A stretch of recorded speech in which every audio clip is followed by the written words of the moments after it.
imagine a country where the more billions it actually pulls out of the ground, the poorer it mathematically becomes. Yeah, it completely defies like basic surface level logic. Right. I Yeah. mean, today, we're looking at a nation that literally hit a negative 93.8% savings rate. Right. And they were sitting on an absolute ocean of oil while doing it. It really is wild. But, when you peel back the layers of the global economy and actually look at the ledger, you find these terrifying paradoxes well, they're hiding in plain sight. Yeah, they really are. So, welcome to our deep dive. We are super thrilled to have you, the listener, joining us for what is going to be a really fascinating and I think highly personalized journey into one of the most globally relevant economic paradoxes on the planet. Absolutely. And we've got a massive stack of sources today to help us do that. We really do. We're working off this intricately structured academic slide deck, and it's accompanied by a truly massive historical data set. We're talking data spanning from 1960 all the way to 2024. Right. Over 60 years of data. Yeah. And the subject of all this data is the Republic of Congo, which is often referred to as COG in these data sets. But, the mission of our analysis today isn't just to, memorize statistics about one specific nation in Central Africa. Right. No, it's bigger than that. Exactly. We are using this incredibly detailed data to deconstruct this massive global phenomenon that economists call the resource curse. The resource curse. Yeah. We are going to explore the underlying mechanics of how a nation sitting on a literal mountain of natural wealth can simultaneously experience this massive hemorrhage of real, tangible national wealth. Which is just crazy to think about. It is. And we'll be looking at this through three distinct lenses today. So macroeconomic structure, human capital investment, and state governance. Okay, let's unpack this. Because right out of the gate, that just sounds like a huge contradiction. It does. Like, if I'm a global commodity trader, Yeah. right, and I'm looking at a country pulling, I don't know, billions of dollars of petroleum out of the earth, I'm seeing massive cash flow. Oh, for sure. You're seeing the money move. Exactly. I'm seeing GDP growth. The charts are going up. So how do you have a mountain of wealth and still end up losing money? Well, to understand that, we have to entirely reframe how we think about national wealth. Because what you just described there, looking at the cash flow, that's what the academic slide deck actually calls the macroeconomic illusion. The macroeconomic illusion. Okay, I like that term. Yeah, it's very fitting. So let's look at the sheer scale of the Republic of Congo's natural wealth, just to, establish a baseline here. Let's do it. The data shows that at its historical peak, natural resource rents made up an unbelievable 59.6% of the nation's entire GDP. Oh, wow. Wait, just pause and think about that number for a second. Nearly 60% of everything the country produces? Yeah. Like the entire value generated in a single year is just the value extracted from natural resources. And what's really fascinating here is what happens when you break down the actual data definition of those resource rents. Right, because it's not just like farming or something. No, exactly. In this specific data set, we aren't talking about timber or agriculture driving that massive number. It is heavily driven by petroleum. It's all oil. It's almost all oil. The entire economic heartbeat of the nation is violently tethered to the global price of oil. So they are totally at the mercy of the market. Entirely. Yeah. If you track the historical data from 1960 to 2024, that number just fluctuates wildly. It swings violently between 20% and 50% of GDP. Jeez. And it's entirely dependent on what the global commodities market is doing on any given day. Which means your national economy isn't determined by, how hard your citizens are working or like how innovative your technology sector is. Yep. Your entire national budget is essentially decided by global geopolitical events that you have absolutely no control over. Precisely. It creates this profound macroeconomic vulnerability. I mean, if the price of oil drops globally, your GDP just plummets. But wait, let me push back here for a second. Sure. If we look at the raw numbers during those big oil boom years, the GDP is generally growing over time, right? The line on the chart goes up. It does go up, yeah. Isn't a high GDP the ultimate goal of macroeconomic policy? Yeah. Like, if the cash flow is there, why is the slide deck calling it an illusion? See, that is the crux of the entire paradox. GDP, gross domestic product, it simply measures the total value of goods and services produced and sold over a specific time period. Okay. It's basically just measuring transaction volume. What it absolutely does not account for is the depletion of the underlying assets required to make those transactions happen. Ah, okay. I see where this is going. Hmm. So to put this in perspective for you listening, imagine you inherit a massive family estate, Okay, yeah, good analogy. like a huge trust fund, a beautiful historic mansion, Yeah. billions in assets, right? Right. But instead of taking that capital and investing it, or paying for a specialized education, or building a business that generates a sustainable income, You don't do any of that. right, you just slowly sell off the principal of that trust fund to pay your daily rent. You sell off the antique furniture to buy groceries. You sell off acres of the estate to buy fancy cars. Exactly. And if you looked at your personal GDP in that scenario, like the amount of cash flowing into your checking account every month, You look loaded. you'd think you are getting richer and richer. The quarterly reports look absolutely incredible. But mathematically, you are moving relentlessly towards zero. Right. Because next quarter, you have less land to sell. Next year, you have no furniture left. Which brings us to what is undoubtedly the most vital metric in our entire deep dive today. The real ledger. Exactly. It's a metric called adjusted net savings, or ANS. And specifically, the data we are looking at is adjusted net savings, excluding particulate emission damage. Okay, let's unpack this metric a bit. How exactly is adjusted net savings calculated? And, why is it a better diagnostic tool than just looking at GDP? So ANS is designed to measure the true sustainable savings rate of an economy. It starts with gross national savings. Okay, so all the money the nation is saving across its public and private sectors. Exactly. Then you subtract the consumption of fixed capital. Meaning wear and tear.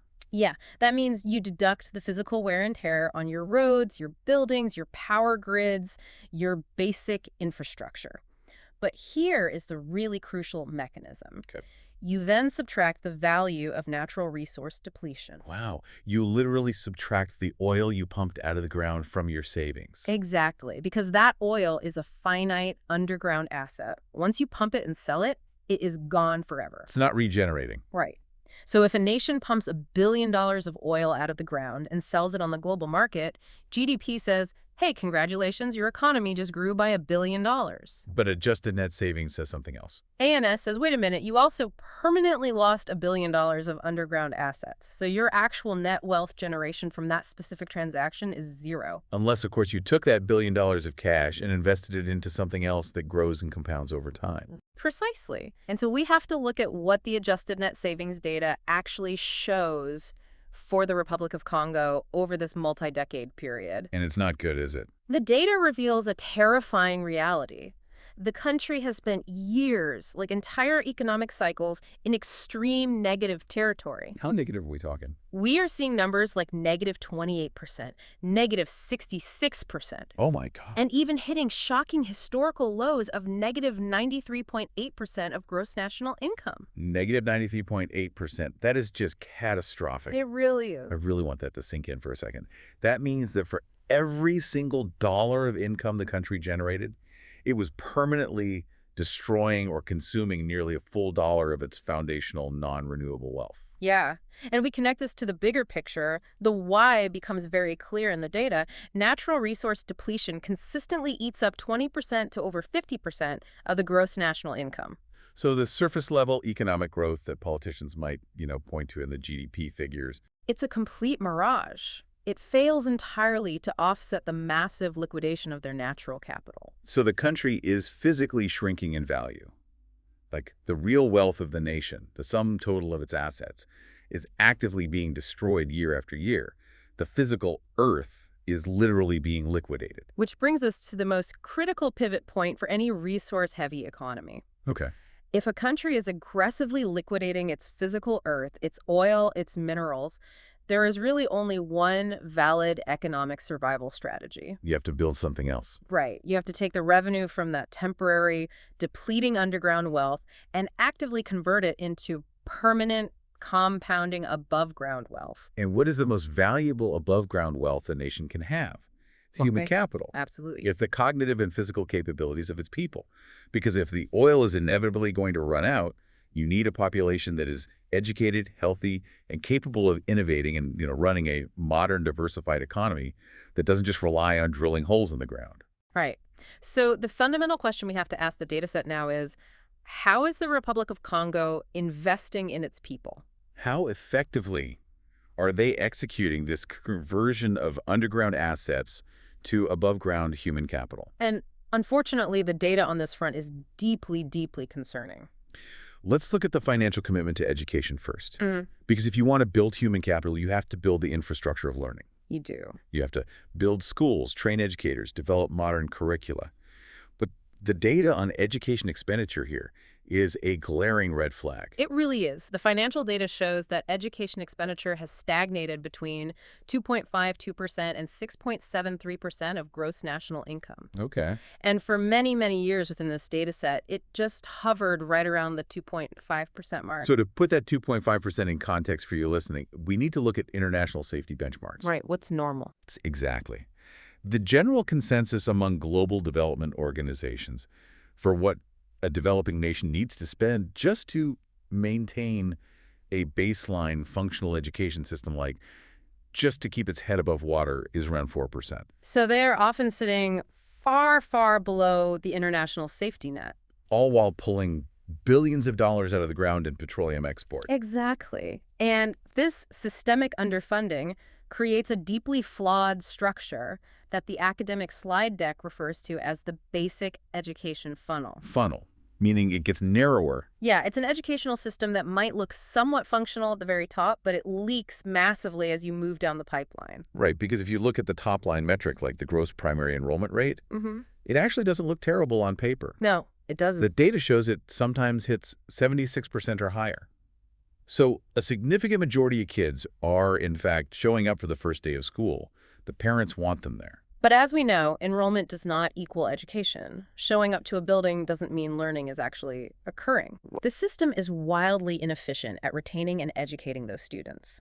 The data shows that grade 5 retention is only about 76.9%. Which means nearly a quarter of all the children who start primary school have entirely dropped out before they even reach the 5th grade. And this raises a really important question, right? Like, why are they dropping out? We have to look at the internal friction of the system. Exactly. The primary school repetition rate is a staggering 24% to 32%. Here's where it gets really interesting, and by interesting, I mean tragic. Yeah. I want to pause on that 32% figure. Think about a classroom of 30 young kids. 10 of them, a full third of the class, failed to meet the standard and are told they have to do the entire year over again. It's brutal. Now multiply that across an entire country. Think about the massive bottleneck that creates. It's a profound misallocation of resources.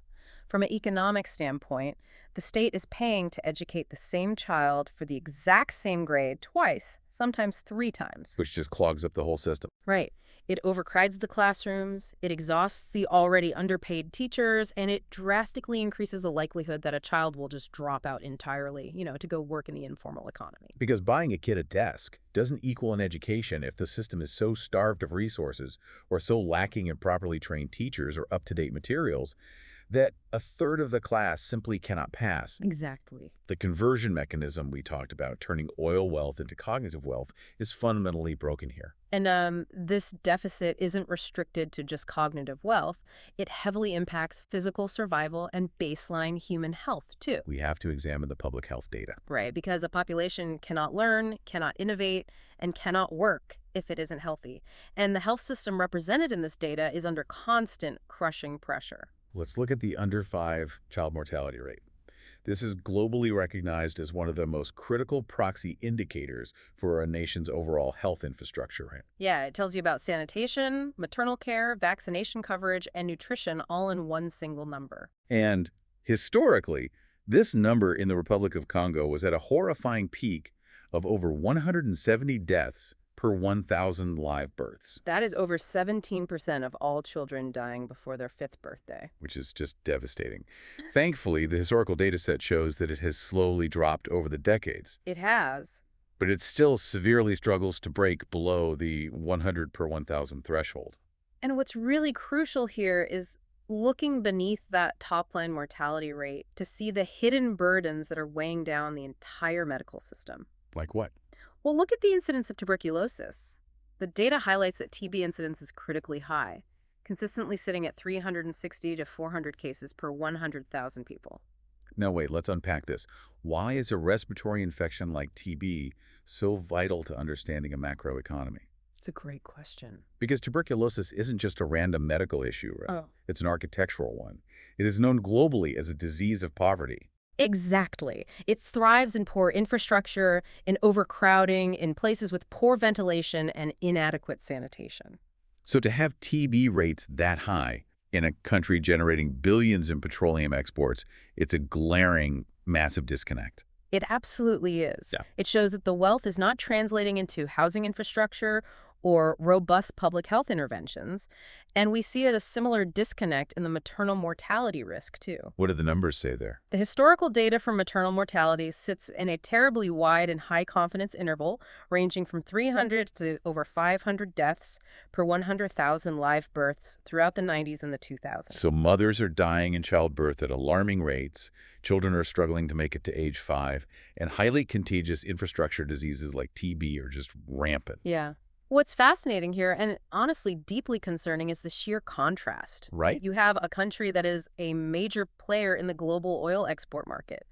The sheer volume of wealth being generated and moved through its ports is astronomical. Like billions of dollars. Yet, the pace at which the fundamental child and maternal survival environments are improving is unacceptably lagged. The money is simply not reaching the rural clinics. No, it's not. It's not buying the broad-scale vaccines. It's not training the thousands of midwives they need. And it's not building resilient healthcare infrastructure. So the conversion mechanism is failing on all fronts.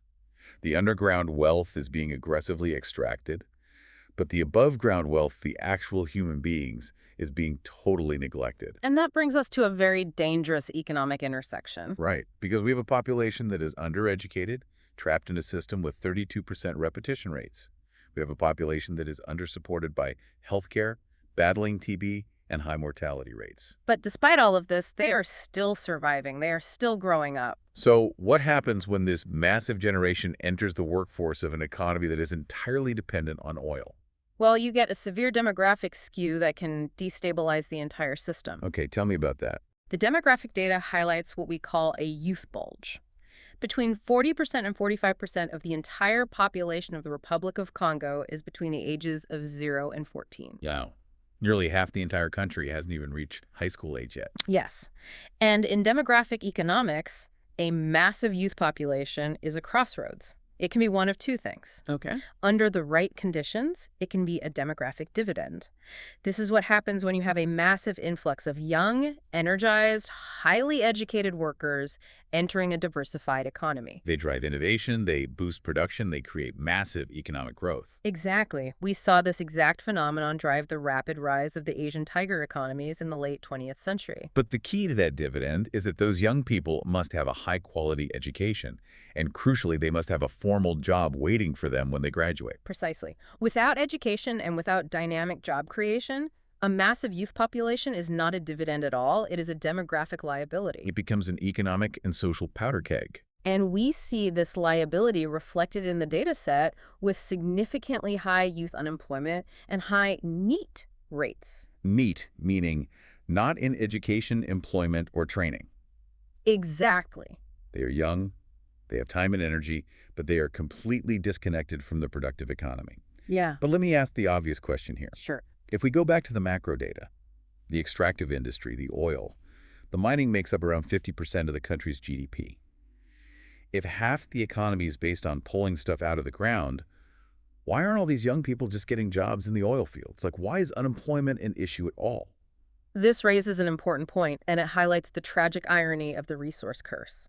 We have to look at the nature of the industries themselves. Okay. Extractive industries like deep-sea oil drilling are what economists call incredibly capital-intensive, but they are absolutely not labor-intensive. Explain the mechanics of that. What does that mean on the ground? It means that to extract that oil, you need billion-dollar offshore rigs, highly specialized imported machinery, and incredibly complex supply chains. You need massive amounts of capital. Right. But you only need a few hundred highly specialized engineers and technicians to actually run the operation. You do not need 1 million guys with shovels. Ah, okay. So this creates what economists call an enclave economy. Yes, exactly. The oil industry operates almost like a fortress. It generates massive GDP. It accounts for the vast majority of the nation's export wealth. But it absorbs almost zero manpower from the local domestic population. Exactly. The industrial sector is entirely detached from the domestic labor market. So all that money, all that 50% of the GDP is generated by a tiny, tiny fraction of the workforce. And they're often utilizing foreign expertise anyway. So if half the country's wealth is walled off inside this high-tech enclave, where is everyone else working? Where does that massive youth bulge go to survive? This brings us to what might be the most stubborn, unyielding statistic in the entire historical data set. It's the metric for vulnerable employment. Vulnerable employment. Yeah. This metric measures own account workers, so people working entirely for themselves in the informal, unregulated economy, and contributing family workers who often aren't even paid a formal cash wage. And the data shows this number stays permanently frozen between 75% and 79%. I really want to paint that picture for the listener. Roughly 3 out of every 4 workers in the entire country are trapped in the informal economy. That's staggering. They have absolutely no job security. They have no healthcare benefits. They have no legal safety net. So what are they actually doing? They are primarily in subsistence or low-yield agriculture, which employs about 43% of the workforce. Or they are hustling in low-end informal services like street vending, day labor, which accounts for another 31% to 43% of the labor pool. I really want you listening to imagine what that parallel universe looks like. Imagine living in an economy where only 1/4 of the population has a formal paycheck. It's hard to fathom. It means that the billions of dollars of export wealth we've been talking about, all those massive oil tankers leaving the ports every single day, that wealth is entirely walled off from the average citizen. Totally separated. You literally have two parallel economies. Yeah. You have the sovereign oil economy, which generates the massive GDP numbers, and you have the survival economy, where 76% of the actual human beings live. And when you have an economy structured like that, with 76% vulnerable employment and a massive youth bulge entering that exact same labor market every single year, you are not building a sustainable future. You are building immense structural pressure. Which begs the ultimate unavoidable question. Where's the money going? Exactly. We've traced the money. We've seen the billions enter the top of the funnel through oil rents. And we've seen the data proving it fails to reach the bottom. Right. It's not funding the schools to lower that 32% repetition rate. It's not improving the hospitals to eradicate TB. And it's not creating formal, diversified jobs. So where is the physical cash going? Who is signing the checks? And why are the pipes leaking so disastrously? Well, to understand how the money vanishes, we have to look at the institutions that manage the national plumbing. We have to look at the governance data. Governance? Because the root of the resource curse isn't geological, right? It is entirely institutional. Let's look at the Worldwide Governance Indicators, or WGI. This is a massive global data set that ranks countries on different institutional metrics. And the numbers are grim. For the metric of corruption control, the Republic of Congo sits in the bottom 5% to 23% globally. For rule of law, they hover between the 5% and 17% percentiles globally. And if we connect this to the bigger picture, we also have to look closely at their government effectiveness score within the WGI. What does that measure? This metric is measured on a standard normal distribution scale, roughly ranging from a -2.5 to a +2.5. And the historical data shows the Republic of Congo consistently scoring below a -1.0. Which mathematically puts them in the bottom 10% of the entire world. Yes. And what that -1.0 score signifies is that the state apparatus simply lacks the actual functional capacity to formulate and implement sound policies. So even if they wanted to fix it, they can't. Basically, even if a reformist leader came in with the absolute best intentions, the fundamental bureaucracy, the civil service, the physical infrastructure of government is just too weak to execute the plan. But let's be real here. We aren't just talking about a lack of administrative capacity or slow bureaucrats. It's the corruption. Oh, absolutely. And I want to get away from cliches like calling it a leaky pipe or a black hole. Let's Yeah. explain the actual mechanism of how this works. Because when we say corruption, a lot of people immediately think of like a traffic cop asking for a $20 bribe or a low-level clerk skimming off the top. Right. But street-level bribery is not what drains billions of dollars of sovereign wealth, is it? No, absolutely not. We are talking about something much more sophisticated and systemic. It is what political economists call the elite capture of the state. Elite capture. Okay, let's walk through how this actually operates. Sure. So you have Billions of dollars flowing into a centralized resource like a state-owned national oil company. Simultaneously, you have a rule of law ranking in the bottom 10% globally. Right. That means there is no independent judiciary to enforce contracts, there's no free press to audit the books, and there's absolutely no legal transparency. So the wealth is extracted from the earth, and the revenue hits the national accounts. But because the institutions are entirely captured by a small, powerful political and economic elite, that money is legally or quasi-legally siphoned off. Exactly. It operates as a highly organized ecosystem of patronage. The state-owned oil company might issue massively inflated non-compete contracts for, say, logistics or consulting to shell companies that are secretly owned by the political elite's relatives. Well, The money is bypassed before it ever reaches the public treasury. It never converts into public welfare. It never becomes a new hospital ward or a teacher's salary. It is captured at the source. and this creates a devastating macroeconomic vulnerability. When a country lacks institutional safeguards and operates entirely on patronage, it has zero resilience to shock. That is the perfect way to phrase it.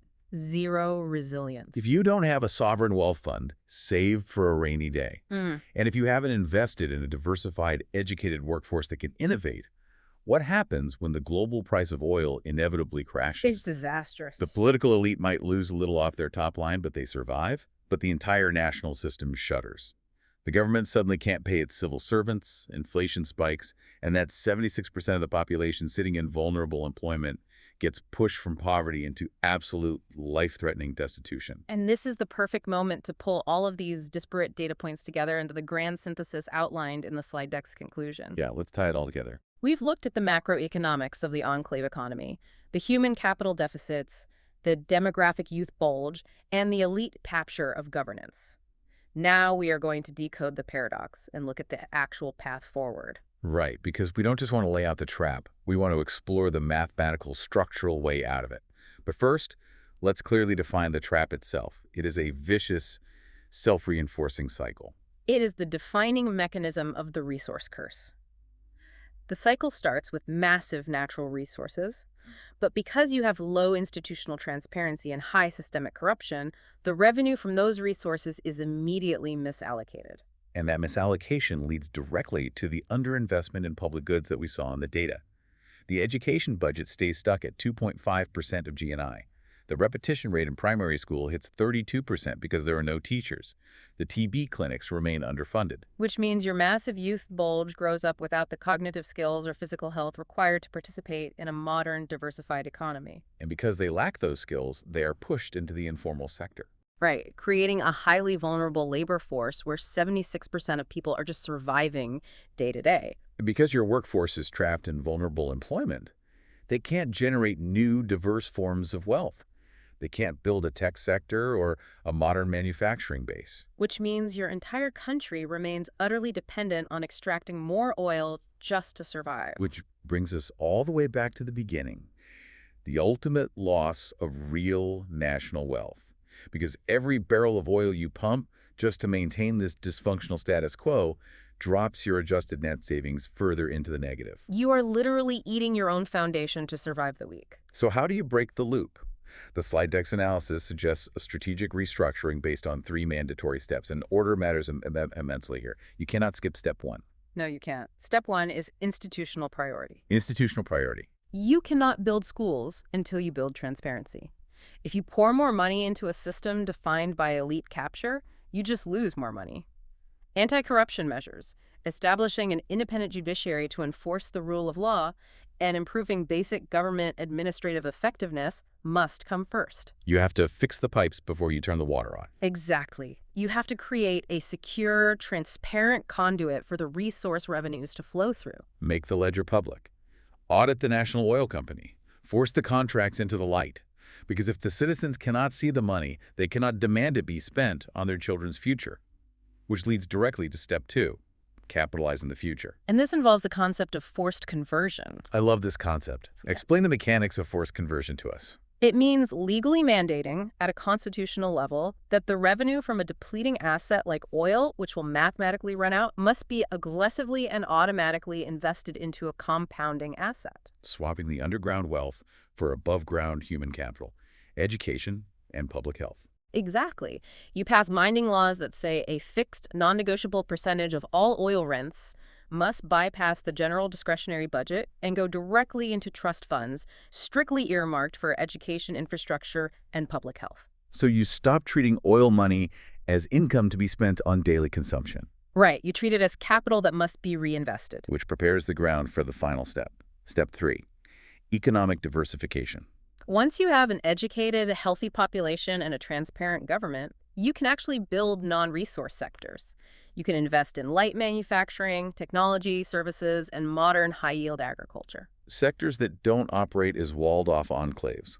Unlike the deep-sea oil rigs that only need a few engineers, these diversified sectors actually require human beings. Exactly. They generate formal employment, they integrate the domestic labor pool. This is the only way you are ever going to shrink that terrifying 76% vulnerable employment figure.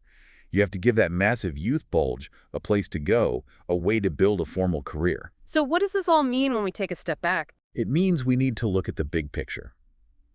I want to remind you, the listener, that what we've just spent this time dissecting isn't just a localized story about the Republic of Congo or Central Africa. No, it's not. It is a profound masterclass in capital allocation.